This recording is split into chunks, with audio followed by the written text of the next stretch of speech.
the Liberal government of Ontario has created the crisis in healthcare. It has been I would say it has been purposeful.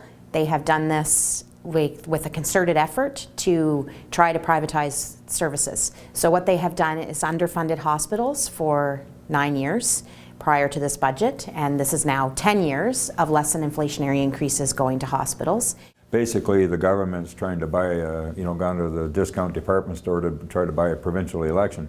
So after years and years of austerity, years of freezing hospital budgets, cuts to hospital budgets, bed closures, everything else, the government's now trying to say, hey, we're going to put a little bit of money back, and you should be happy. So what I'm trying to say to the people of Ontario is don't forget who created the mess. It was a Liberal government that could have reversed the Harris cuts, didn't, and in fact went even farther in their cuts, even farther in their privatization.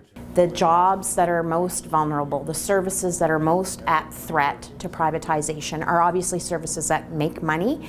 So all of the services that our allied health professionals provide in the province of Ontario are the ones that are very attractive to privatization.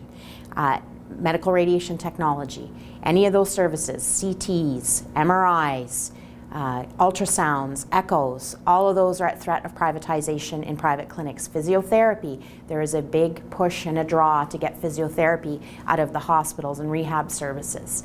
We have 25,000 allied health professional members in OPSEU. We've got a track record of bargaining, it goes back into the 70s and 80s.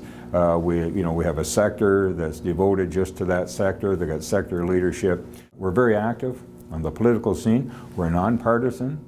We have worked with the Ontario Health Coalition. We have worked with local community anti-poverty organizations, with seniors advocacy groups to protect the services that our members deliver in hospitals. And that's what OPSEU does the best, is working with partners in the community and fighting to protect the services that our members deliver every single day in our communities. No.